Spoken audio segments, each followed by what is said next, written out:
Hey, good morning. It's Patricia Murphy. It's Tuesday. This is Seattle Now.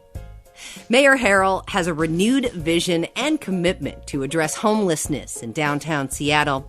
Now, it's not the first time the city has promised a fresh start, but the plan does involve a different approach and some new partnerships. Seattle Times homelessness reporter Scott Greenstone will tell us more in a minute, but first, let's get you caught up. The city's eviction moratorium could get an extension this week, even though Mayor Harrell has said he'll let it expire at the end of the month. The city council will vote today on a resolution that would prohibit the mayor from ending the moratorium until the city's COVID-19 emergency declaration ends. Some homeowners and landlords say the moratorium is too big a financial burden, but advocates of the eviction ban, including Councilmember Shama Sawant, say it's still necessary. Meanwhile, a key date for the city's concrete strike has come and gone. Hundreds of workers are still holding out as of today. Mayor Harrell said earlier this month that if the strike continued past Sunday, it could mean a delayed reopening for the West Seattle Bridge. So far, no official update from the mayor's office on that timeline. And yes, it is starting to look like spring, but man, is it going to feel like winter for the next few days. The National Weather Service says overnight low temperatures will be in the 20s and low 30s over the next couple of days. We'll be warming up as the week goes on. Until then, cover your faucets, tuck in your plants, and make sure the cat's in. We should be back to the usual 40s and 50s by the weekend. It's been almost a year since the King County Regional Homelessness Authority got off the ground. It has a vision for getting hundreds of unhoused people living in downtown Seattle off the streets, but it didn't have the funding it needed. That changed last week thanks to a $10 million donation from local companies and billionaires, including Amazon, Microsoft, Starbucks, and philanthropists Steve and Connie Ballmer. Here's the head of the authority, Mark Dones. From my perspective, this is us saying we agree together that people shouldn't have to live outside and that we can begin to make really dramatic progress towards reducing the number of people forced to live in that situation. Scott Greenstone is here to tell us what the money is going towards. He covers homelessness at the Seattle Times. Scott, good to have you. Always good to talk. Thanks for having me. So there are a lot of people very visibly experiencing homelessness in Seattle, and their needs vary pretty widely. We've talked about it. This particular program is focused on downtown and the ID, the International District. So from Belltown all the way down to Little Saigon at 12th and Jackson. Why focus on these particular areas? That's a great question. You know, this is not necessarily an answer, just another comment. If you wanted to pick the toughest place to quote unquote fix homelessness in Seattle, you would pick this area. And you would probably pick downtown, and maybe the only place where that would make it harder is to spread it into Little Saigon and the International District, because there's so much churn and inflow here. There are a lot of folks coming out of Harborview, who are medically fragile or mentally ill, coming out of the psychiatric ER. There's a lot of folks coming out of the jails downtown. And there's a lot of single men's shelters downtown. This is probably one of the toughest places to pick. So I think that is also a reason why the King County Regional Homelessness Authority picked it. If they can fix it here, they can potentially fix it anywhere.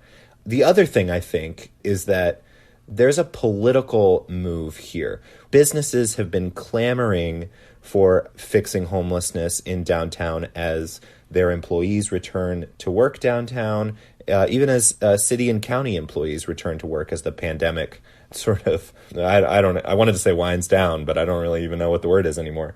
And so what Mark Dones and even Seattle Mayor Bruce Harrell have wanted to do is say, look, we don't have the funding to fix homelessness right now, but if we want to get it, we're going to need businesses and philanthropies and these corporations that have made Seattle home and also affected its affordability and affected the homelessness crisis. We're going to need them to pitch in too. And they would not, I think, necessarily admit this, but I think there is a political move here of hey, look, we're going to focus on downtown. If we prove we can fix this, can you help us with even more money to kind of provide the real solutions to this crisis long term? So focusing on this area and getting good results would speak volumes about the work that Mark Dones is trying to do with this program, and a very visible success for the city to reflect on. Yeah, and not to be cynical, but it's, hey, we'll give you a little bit of what you want, and then you give us a little bit of what we want, which would be money to build more housing. Yep. And that's politics, right? That's politics. Scott Greenstone in a nutshell. Part of this money will support so-called peer navigators. Let's talk a little bit about who they are and what they'll do. So this would hire a team, some of this money would hire a team of 30, what you called peer navigators. The peer part of the name means that they're actually sort of peers with the homeless folks, meaning that they've been homeless in the past. They've experienced homelessness, or they've experienced these systems and how tough they often are to navigate. And so then the navigation part is the other side, the peer navigator. They essentially work with folks from the street to the shelter to housing. One of the issues right now is we have this real fragmented system. This is one of the things that the King County Regional Homelessness Authority is supposed to fix. We have an outreach worker might get you into shelter, but the outreach worker and that shelter are run by two different nonprofits. And the shelter might try to get you into housing, but that shelter and the housing provider might also be run by different nonprofits, or your rent voucher might be handled by a different entity all entirely. And nobody is responsible for making sure that you get from the streets to the shelter to housing, beginning to end. These peer navigators would sort of see people from the beginning of that process to the end. And that consistency can be really important in these situations, as you and I have talked about in the past. These peer navigators are just one part of this plan to address homelessness downtown. What else is going into this? There will also be flexible funds for these peer navigators. So basically, if, a lot of folks who have serious mental illness, or even just who have been homeless for a while, they often won't go into a shelter if it doesn't kind of fit their needs. Say it doesn't allow pets and they've had, a dog for years, or it doesn't allow partners and they're like, I'm not going to leave my boyfriend or my husband or my wife. So peer navigators would be able to either connect them with an appropriate shelter, or even maybe, put them up using flexible funding for a little while they find a better, more appropriate resource, to essentially money to just get them off the streets however we can. But a bigger chunk of this plan, and one of the most key parts, actually isn't coming from philanthropy at all. It's being paid for by the government. It'll be a high acuity shelter, which is basically just a mental health facility that is triple staffed with clinicians, where the folks who are experiencing the most serious mental illness, imagine the folks who are kind of walking around downtown's streets, kind of speaking to themselves, things like that, that would be a place for these folks to go. And that is a big piece of this, because those are some of the toughest cases. That is a lot, Scott, of what we are seeing downtown very visibly. Untreated mental illness, people who need to be in higher care settings. That's right.